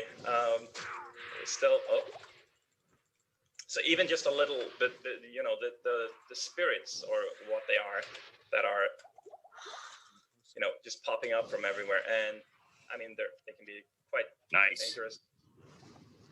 There we go. Mephisto down, so into moving on. 4. Yeah, here we go. Right. The shortest one. Yeah, originally when we designed the game, when we designed Diablo 2, the base game was going to have 5 acts. I mean, 4 is a kind of a weird number to have, but the original design was 5 acts. And eventually, it was taking too long to make the product. We were running out of time, and so we had to cut some of the content. So we cut one of the acts pretty early, maybe about a year before release or so. We cut one of the acts and decided that we'll do an expansion afterwards, and then kind of like use the kind of location of the of where we were going to put that act as the location for the expansion, but we would have to like change the story and things like that. But the theory was that we're going to kind of use some of the assets and stuff or whatever, and some of the design that we had for that, we'll just put that in the expansion. And then we were working on, so we had already cut it down from 5 acts to 4, and then we were crunching to finish Diablo 2. It was an incredibly long and brutal crunch, where I worked a tremendous amount, not just myself, but a bunch of people on the team worked just a tremendous amount the last year of development. And but still, we were trying to, like, get more and more stuff into the game. And when it came time to do Act 4, which was originally, like I said, going to be Act 5, but became Act 4, then we were working on it, and we didn't like the way that it looked. It ended up being that the Act 5 stuff or Act 4 stuff didn't look very good. It was too similar to some of the other things that we had been doing. So just a couple months before we were trying to go be finished with the game, be content complete, like 2 or 3 months before that, then we went and redid all of the tiles. The artist actually, I think, did it like in 2 or 3 days, redid the entire tile set for Act 4 in some kind of marathon 3-day kind of binge, and came out with the way that this looks. But because of the time, we were running out of time and stuff, we ended up making this a much shorter act, just simply because we didn't have the time left to make a more expansive act. And so we had to cut our plans even further. But I think that in the end, it was the right decision, that it ended up looking really great, and that I'm really happy with the way that this act came together. But it was there were much grander plans and bigger. It was more of a full act than it ended up being in the final game. But originally it was supposed to be much bigger. Yeah, and something, I mean, you kind of just kept the tradition going with well, maybe not as much you, but they kept the tradition going in Diablo 3. We saw similarly a very short, like, 4th act, an expansion coming up, and it works. It's a little bit unexpected, maybe, that the kind of final act of the original game is so short compared to the others. But I mean, we are in hell, or as in the case in Diablo 3, in heaven. So you want to So it definitely, well, maybe in heaven you do want to spend some time, but yeah, well, not when it's infested by hell. But yeah, you get my point there. Right. So we're trying to find the waypoint and the entrance to the river, and just so many mobs here, just so many monsters trying to get a hold of me that it's been a little bit of a dodging fest here. Fortunately, I've been able to do all that. This is also a very difficult place and easy to mess up. And there we go. So we found the River of Flame. River of Flame, similarly, just could be so many mobs. And I don't really want to stop to kill everything either, because I have the level that I need. So we'd just be losing time. So I'm just, trying to run, the zigzag past these monsters, having to stop occasionally. Try not to get surrounded. Yeah, so like that. It's it just, you get yourself surrounded and you're dead pretty quickly. So it's one of the more difficult parts of the run, I would say. Just the boss fights and everything, and the technique that you can have and employ on getting like a quick kill on Diablo using Firestorm more than using Fisher, those kind of things, definitely hard as well. But I found this part to be like the place where I mess up the most, basically. Just trying to run into all of the monsters at once. They surround me, they kill me. I have to just backtrack a lot. But it's a good-looking zone. Yeah, it is. Really, when I first saw the graphics here or whatever, I was blown away with how awesome it looked. It was just so different from the rest of the game, and I was, extremely pleased with the way that this turned out.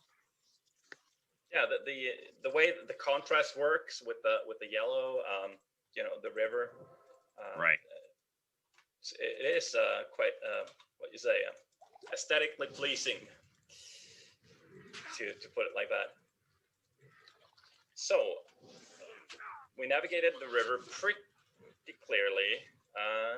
And they're this sort of like before you get to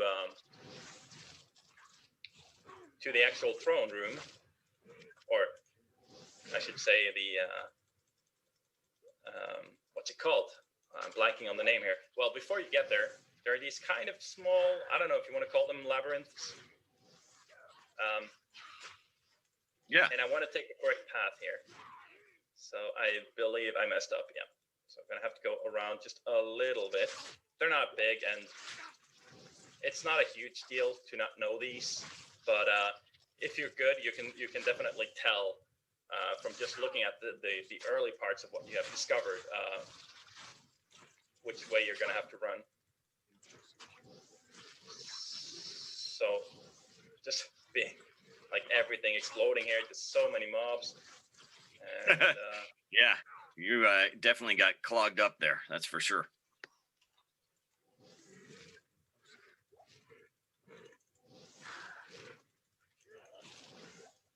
But you're doing a great job keeping yourself alive and dodging and weaving and getting through it. Yeah, I'm being maybe perhaps a bit more careful than I otherwise would have been normally as well. So yeah, just this one mob just blocking the door to the Chaos Sanctuary was the name I was blanking on earlier. Okay, so there's this one guy who's just like, right, finally, you let me in. And then there are these two corridors that you also want to try to get. Oh, that's not looking good. Pretty blocked over there. Let's see, take this other way. Clear. So that's good. And not quite clear here, but not bad. Nerve-wracking, just that part of the run. All right. And also this zone is just really very dangerous with all the mobs going on, and I'm gonna, set a safety portal just, in case. Yeah, makes sense. Because this is getting so many.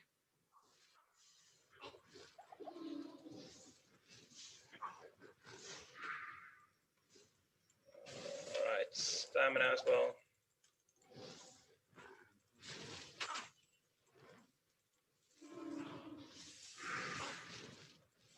Right. So this guy takes a bit of time to kill. This blue guy here, Mr. What's his name? Infector of Souls, and I need to kind of just drag him, along as I'm heading on to the next seal here. Just try and work on him slowly over time, and then eventually again. While I take the other. Yeah, it makes sense.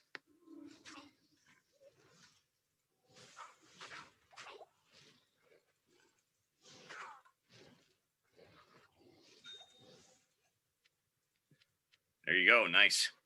And we're good. Right. Yeah, like I said, Act 4 is just a lot of tense areas and easy to just, accidentally die and lose the run. Right. Yeah. It makes sense. There's just so many things going on here. And we did this on purpose. Like when we were, we figured this was going to be a very challenging section of the game. We wanted it to be, right? So loading it up with monsters seemed appropriate. Well, it's supposed to be hell after all. Hell. Yeah, it is hell. So you want there to be a bit of a challenge. Right. So this guy is fire immune. So I'm gonna have to go back to Act 2, get one of these mercenary people. Let's just pick one. Doesn't really matter which one. And go back to Act 4. Pick up a pike for him. Hail to you, champion. And anyone will do. Yeah, anyone will do. Just give him this pike, and we're gonna let this guy do the work. Sacrifice yourself for us. Oh, bit of a breather. Right. So he Nice, took care. well done. So he took care of that guy for us, and we're now facing Diablo. Here we go. I'm gonna set up a portal just in case I end up dying. All right. So pretty much want to be dodging everything that he's doing. Okay. The mercenary died, but he did a good job. Yeah, everything that he cast, and especially this lightning hose, this red white thing is just lethal standing in it. So you have to be running around constantly. And ideally, you want to be using Firestorm because it deals a bit more damage than casting Fissure. But it's the most difficult boss fights, and it's just really easy to die, lose time. And then, of course, it's a long fight too, so you have to go into the inventory, stack up on the potions. It's a tough fight. And it looks awesome. So yeah. Still looks so great, even after all these years. Holds up just fine.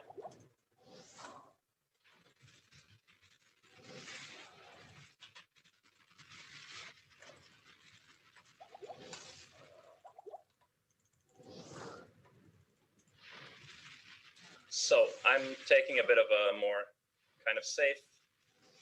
Oh, wow. Okay.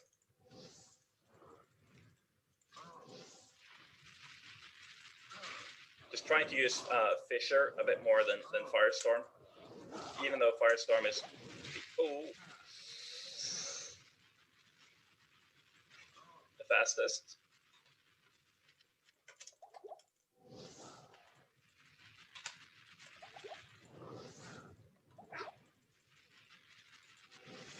Right, so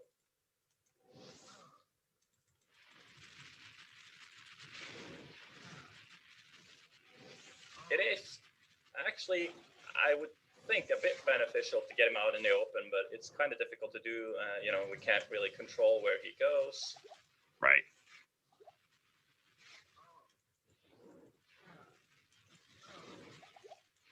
Oh.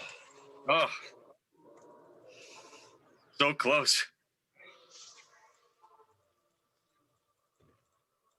Taking a death there. Yeah, just being a little bit too...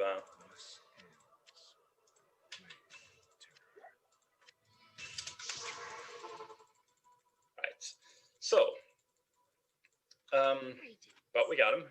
All right, so got a unique, got some good loot there, but unfortunately nothing that we will be using.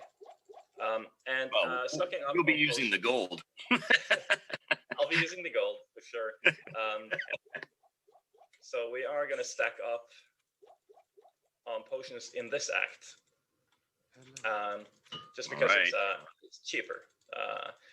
There's a discount that you get in Act 5 after killing, after doing the first quest, after killing Shank.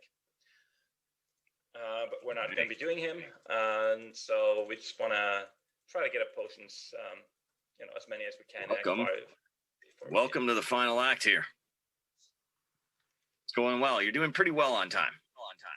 Doing well on time too. Yeah. It feels like a pretty good run so far. So, Act 5. Unfortunately, you know, for the displaying the game, is going to be just me running through it. Really, I don't really want to be killing anything apart from the last boss, the barbarians. It doesn't have the same theme as Act 2 and 3, where you have to pick up stuff. So it's just really, running sprint to the end. And yeah, just sorry, got a bit of a throat thing going on. Okay. Right. So, having run speed. Unfortunately, this run we didn't get boots. And come to think of it, I did pick up the malice because I did actually. Well, we can try to go do that. We can try to go do that. Any run speed in this, I have the stealth armor, and that's great. But if I could have some extra run walk speed on the boots, that would really help me because this act is just all running. Right.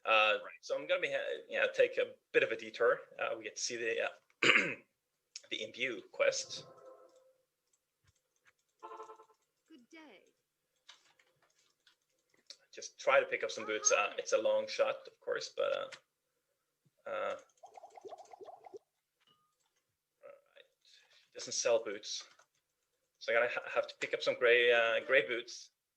Oh. And try to see if we can get some run walk. It's not a big thing at this stage, but And didn't get it. Good. It was worth the small time. Yeah, once you in this once you make the mistake or you end up finding the malice in Act 1, you might as well just pick it up to get that chance for a run book. And I guess normally the correct time to do it is to be optimal. I believe you want to do it on level 20 or 19. You want to be pretty high level because you want to be able to get 20% faster run walk, and obviously you want to do that as fast as possible. So getting level 20 in Act 3 pretty early on, like if you had a good run, then getting the malice and going and getting 20% run walk is just the perfect run, but that's all luck based, so does not really happen all that much. Right. Just had to work myself through some monsters blocking the door over there and running.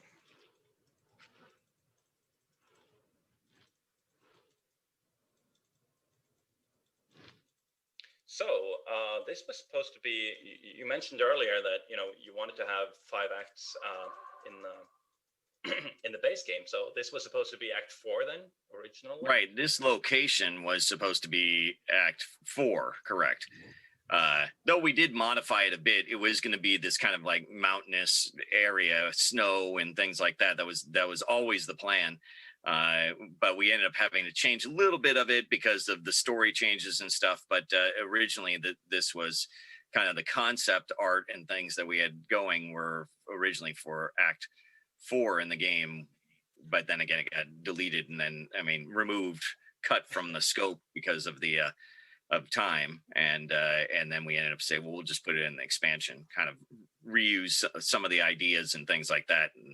And make that into this final act here in Act 5 instead.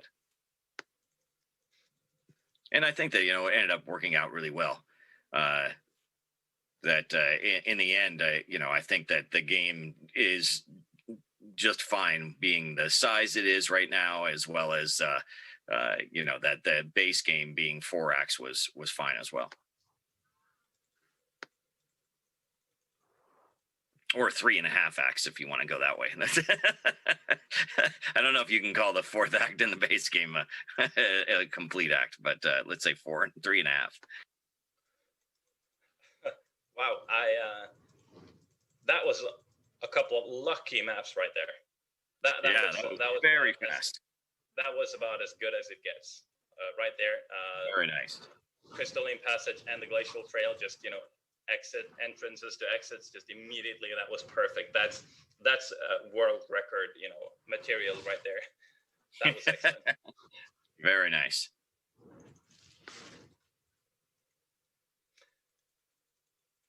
So we seem to be making great progress. Good time in Act 5 here so far. Yeah, absolutely. Got a couple of difficult fights coming up.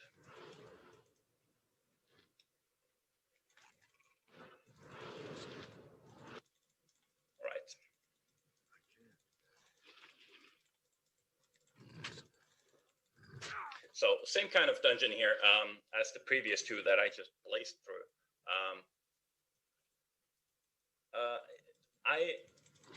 I know that there's some, similar to the other maps, there is some structure to it, like where you want to go. But this is one of my weak spots in the game is actually these maps right here. I don't really know where to go, to be quite honest. So I think it's like kind of leftish, but I really don't know, and it seems to be a bit more random than the other like similar maps, dungeon maps that are put together by tile pieces. Right. Yeah, I think that originally this was the kind of concept and base algorithm was based on the caves, like in Act 1.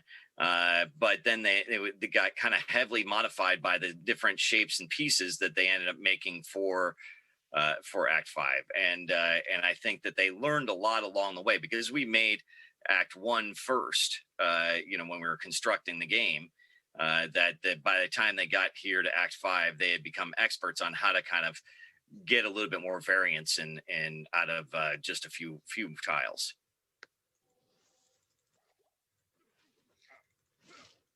And we are in the area at Summit, finding the Barbarians, which for the most part is just kiting fest. And I didn't really check my inventory. Usually I check my inventory before this fight. This fight is very unique in that you cannot go back to town. If you open up a town portal, they're going to say, nope, we don't want any part of that. So then they're going to go back to being in this state that they are before the fight even started. So placing a town portal in this area is going to mean that you have to start over. So running out of mana potions would be not very ideal. I think I have enough.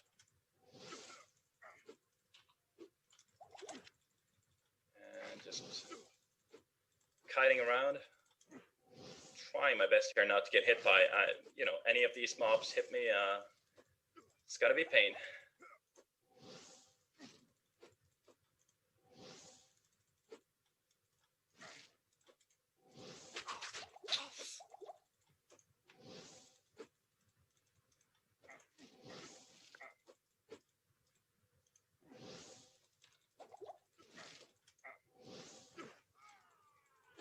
One to go.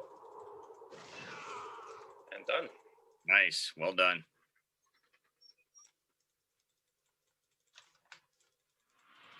It's not an easy fight.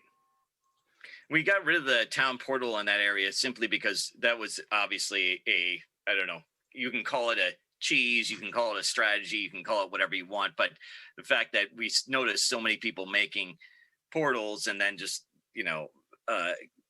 making light work of the fights, we wanted to put in a fight where that was not a strategy that you could use, right? That it just would shake it up a bit, make things more interesting, and that was the intent, to try and make that fight a little bit harder.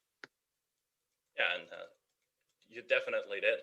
I mean, in the normal difficulty, it's not too bad. These exploding guys can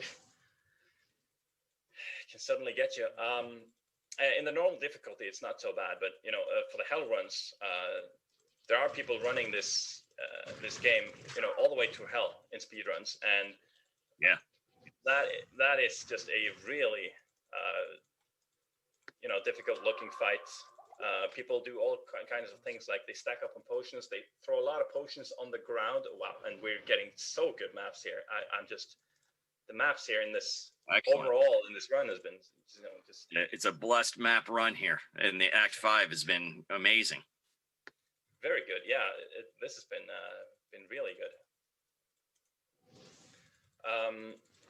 Right. So I mean, people do all kinds of things with putting what they do normally is that they put a lot of potions in the cube, and they just drop the cube and all the potions drop. Right. So a couple of things here before the waves is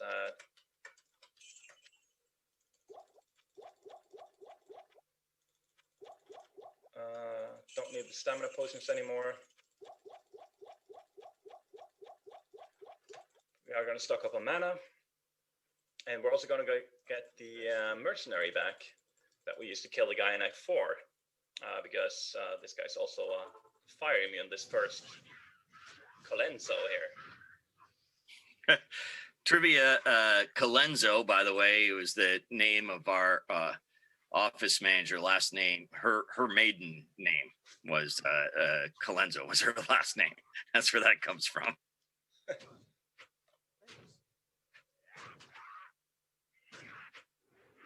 And yeah, this takes a while now. I could theoretically try to knock him into a better place with this, and this also deals, the Molten Boulder, that is, also deals a bit of physical damage. So I guess I could be using that as well to speed this up. Right. First wave down. So 4 to go.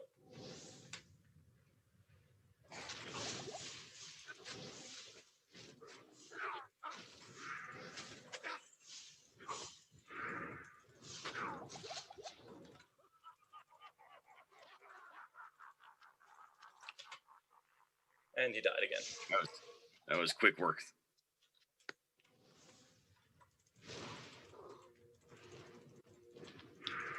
Setting a portal for safety as well. Yeah, makes sense. Don't want to be running all the way back if I end up dying here.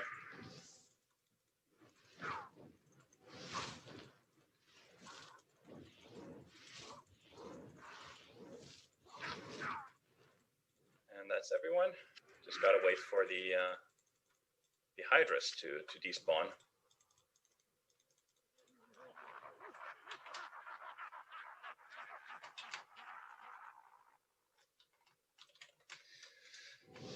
Right.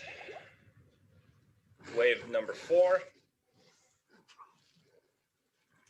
I like to kite these guys back.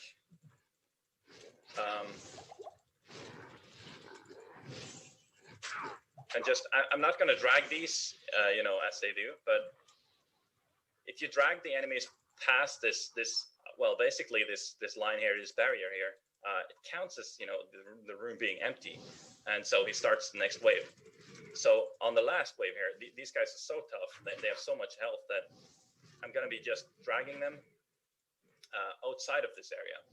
So as long as you can get the main guy to follow you, then everyone else will follow him.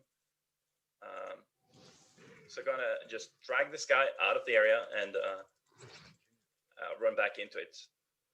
And hopefully Bale's gonna give us the laugh and continue on into his room.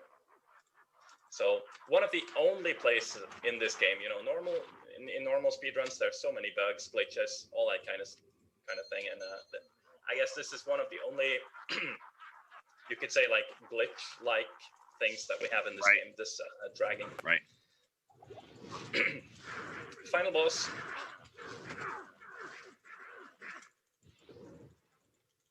Which is really just Firestorm and Firestorm. Followed by a little Firestorm. With maybe some Firestorm thrown in. Yeah. Hoping not to have that happen where he spawns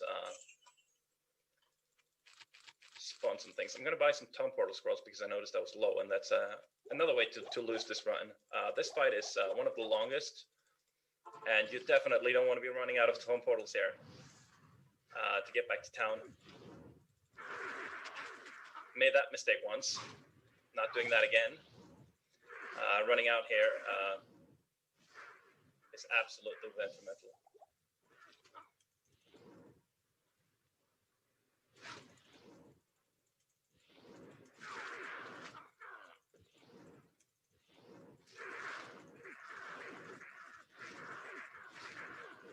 Looks like we got him in a pretty good spot here. Yeah, great spot.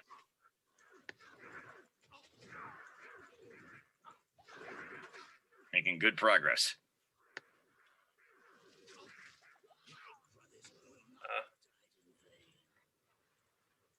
So he spawns this clone of himself ever so often, which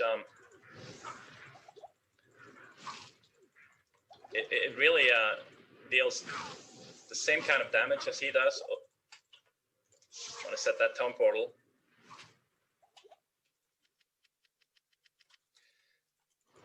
And, you know, double the damage is not really something you can handle. So this fight is really, you know, it's about getting him into a good spot for good firestorm damage and just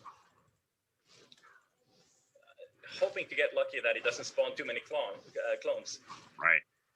Fortunately, now he has one going, and I decided to just kill him instead of going up to town and waiting for the clone to despawn. Just trying to get a little bit of damage on Bale, on the main guy as well. Now, you can actually...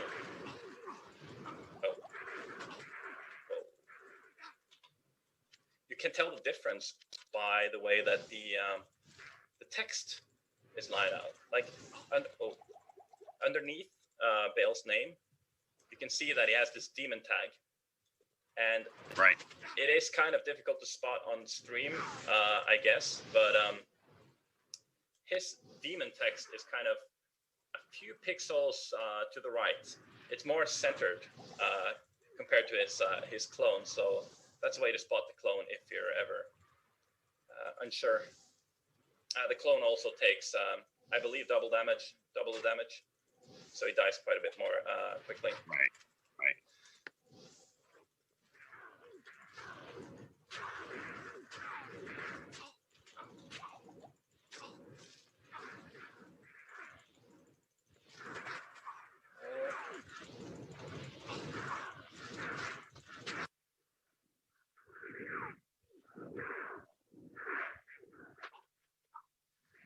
Seems like I got him in a pretty good spot here. Indeed. Looking good. Making good work on the hit points there. Good evening.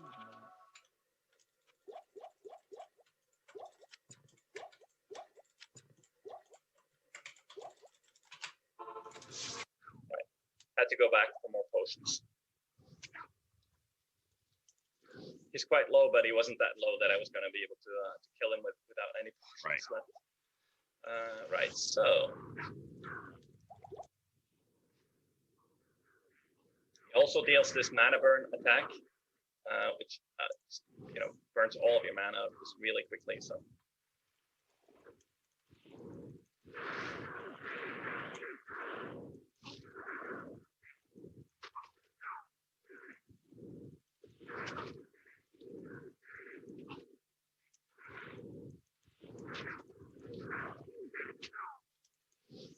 So close.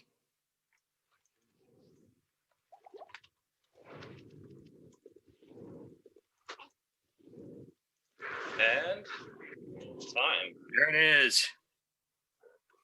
Congratulations. Oh,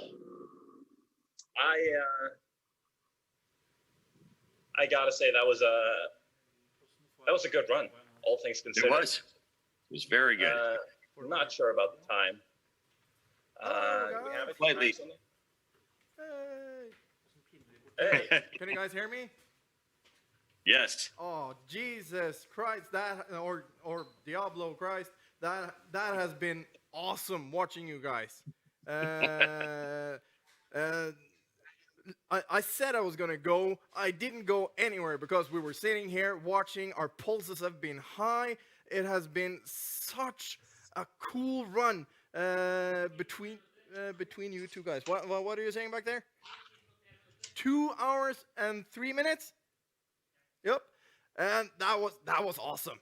That was that was so awesome. Thank you, David Breviks, for being here, and YouTube Phaqui for having the speed run.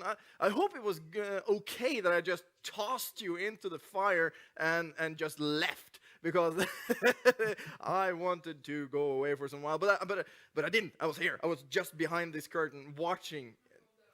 Jesus. Yeah. Sorry. I'm. ADHD. It has been so cool. I'm sitting here with bring us back our body parts sign. I just wanted to point that out because we were laughing so hard when you when you talked about that. It was awesome. How do you feel about the run? Oh yeah, I went just a lot of luck, a lot of good maps.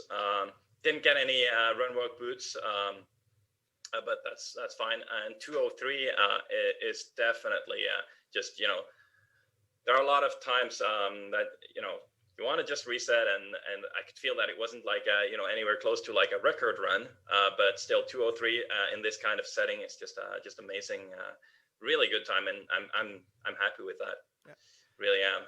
Holding up this conversation at the same time as I could feel that my focus wasn't completely in the game, so I made a lot of mistakes that I many of which I didn't didn't really elaborate on, but still, all things considered, a very good run. I feel really it's fun. okay that you have been a bit nervous. Look who's been commenting with you. That's sir. What do you feel about today's run? Oh, I thought it was awesome. I thought that did a great job. Good speed. It's difficult to focus on all those things when you're streaming and chatting and doing all those things. It's difficult to do it all. And I thought that it just went smoothly and expertly. It was a lot of fun. It was fun chatting and fun watching them beat it in just slightly over 2 hours. It's really incredible. Yeah, excellent, very respectable speed run. Yeah, it was so cool, and I have goose skin or goose flesh or whatever we're gonna call it, because it was so fun to watch, and I think everybody that watched really had a good time because of the how easy the conversation between you guys went. It was really nice. I don't know how we are for time before we have to shut down. 15 minutes. So, is there anything else any one of you want to say about today's run or about the game or whatever? Floor's open. Yeah, I mean, just once again, this was really fun. Happy with the run. Really happy. It's been a pleasure and honor, really, to be talking to Mr. Brevik. Just incredible experience for me. Yeah, kind of, it just happened so suddenly, and being able to talk to and having a conversation with David Breviks about this game, yeah, it was really fun. Really, I enjoyed it. Yeah, because awesome. For all people watching and that don't know about that, it was supposed to be me commentating all the way. And then there was kind of some questions about if you wanted to maybe join in the chats, just to have short comments in the chats and stuff like that. And then you were basically asked, well, do you want commentary? And then you said yes, and that happened yesterday. So I didn't even know before today, and at like 12, then I knew, like, oh, he's gonna comment himself.